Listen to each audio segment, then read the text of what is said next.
You guys, I realized that I created a pretty good sized garden without even really realizing that I had gone so big. Um, so the thing is, when you have this much going on, there's a lot to maintain and take care of, and I have to keep track of everything that's going on. So I've decided to start keeping a notebook with everything that's list everything that's in the garden, and also the days that I've done maintenance on that particular plant and what I did as far as fertilizing, pruning, or whatever. If there was an infestation, just keep note of it. And also a to-do list. Like for instance, this area here, on my to-do list, right? That I have to make sure that this area is ready for planting. So I'm going to uh, amend this soil and actually add more soil to fill it up to a certain line on the raised bed. That's on my to-do list. Over here with the sugar snap peas, I saw where someone used chicken manure, those pellets, in order to, where the leaves are turning yellow with the snap peas. It may be a nutrient deficiency. So to see if those leaves bounce back and turn green, I'm going to feed it with something that's high in nitrogen. Here in this area where I have the melons, I want to make sure that they are trellised properly. So I was remarking that I was not quite happy with this trellis because of those huge gaps in between. And I just feel like the vine doesn't have enough to attach itself to. So I was thinking of like just adding some extra mesh to the middle of each square of the trellis, so they'll have tendrils will have something to catch on to. So I'm considering doing that. Plus, these need to be pruned. I don't want it to grow unruly and wild. Plus, I need to go in there and see if anything needs to be hand pollinated. These are honeydew over here, watermelons in the front, cantaloupe on this side, and then this little grow bag over here has a watermelon all growing by itself in this grow bag. And it's going to be moved out of this spot. I don't think it's a good spot for it. I wanted to give it more room. Or maybe it'll stay here, but that remains to be seen. But I want to make sure everything is being pollinated. If there's any little female flowers that needs to be pollinated, I can do that by hand. So this is also on my to-do list. I want you to get a look at the back. Okay, that's why I need to get back here. I need to weed eat, maybe even put down some more landscape fabric, and also that's why you can't tell how large the cantaloupes are growing, because the it's growing towards the back. Yeah. Over here I have moved that sugar baby, that watermelon. I don't know what type of watermelon it is, but I moved it. I'm going to find another home for it, because this area is going to have to be for the cantaloupe, for the watermelon that is growing in this raised bed. So what I'm going to do is I'm going to try to weed eat back here. I have to move these vines. I'm realizing that the vines are actually going through the trellis and onto the ground back here. So I'm going to get back here with my weed eater. First I have to move those vines very gently. I don't want to break any. And then I'm going to remove as much grass as possible. And whatever is left is going to be suffocated. I'm going to suffocate it with cardboard. Then I'm going to place some more of the landscaping fabric, like the fabric that you see there. And go back there, and just this whole entire area will be covered with some type of surface where the plant can grow freely.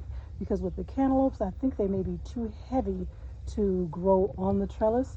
The honeydew supposedly can grow on the trellis. With the honeydew, I'm going to kind of reinforce that trellis and make sure that it is strong enough to handle the honeydew. I have some netting that I'm going to add to the trellis. That's just me. I don't know. Do I need to do it? Maybe not, but just to be on the safe side. But I'm going to see, when you picture something in your head, this is how I'm going to do it. I'm going to have my raised bed here. I'm going to grow my honeydew on one side, my cantaloupe on the other, maybe have an extra spot in the front for some more. Okay, but then once it starts growing and it is wild. But look, these are healthy plants. I'm happy about the plants being healthy, but I got to get out here and do some pruning, and trellising and staking or whatever I need to do, and prepare the area for the blessing, which is the overflow of growth. But I also have to make sure that I prune what's not needed. So I have to go in there and actually look and see what's going on. But I just wanted to show you what I'm doing over here with the melons. So this is on my to-do list, okay? Tame those melons. Also on my to-do list, I wanted to clean up this area where the cabbages and the broccoli is. So what I did is I came in and I pruned those lower leaves on the cabbages. So they're over here in this box, huge. That can be eaten, okay? But the leaves that were yellowing, had insect damage, I have over here, and that's not gonna go to waste. I'm gonna place that in a container, and I'm going to add water, add some native soil or dirt, and you're gonna let that sit and let it break down, and it's gonna turn into a really good natural fertilizer. So you basically use plant waste. Nothing goes to waste. You can either compost. Also, I can put this in my compost bin, but I would like to try doing that natural fertilizer. Again, you use garden waste and water, and they say to add some type of dirt or native soil, okay? And then cover it and let it sit for about a week or two, and you have a really good, rich organic fertilizer that you dilute with water and you use it in your garden. But I wanted you to see how I cleaned up the cabbages, got rid of those lower leaves. Okay, so we have nice airflow. Some of those leaves were wet and holding water. See, that could cause damage too. Also, it attracts insects. So now we have lots of airflow. Now you can see the little companion onions I have in there. And I also came over here to the broccoli. This is Bonnie's Best cabbage, or Bonnie's hybrid, actually. And then over here we have Green Magic broccoli, which I've grown so many times. I cleaned up my broccoli bed also. Okay, and there's actually one of the plants that's actually forming a crown. So I'll go over there so you can see that. But yeah, I cleaned up this area nicely. I love it. Look at the airflow. Look how tall and nice the plants are sitting up, soaking in the sunshine. But right in here, I got my first broccoli crown forming. Nice one. So far, that's the only one I see, is that one. But this was also on my to-do list, and I just wanted to show you. I am checking off that to-do list. Right next to it, I have my tender green bush beans growing nicely. Started these from seed. Right now, I have it mulched using organic compost. I tell you what, that organic compost is so good. And not only does it work well as compost, and I'll be able to show you the bag that I'm referring to, the compost that I get. I get it from Lowe's.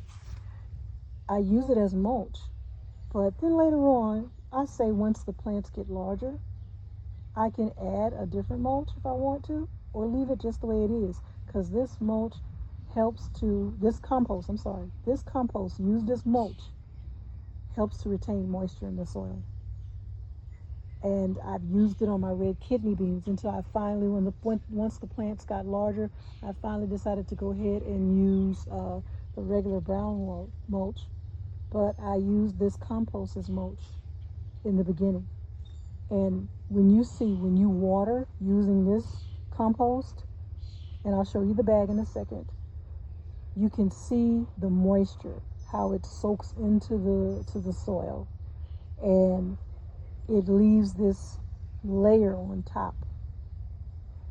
And I just like the way it works. Even if I use it to amend the soil, to add nutrients, but also I love it as a mulch. I'll show you the bag real quick.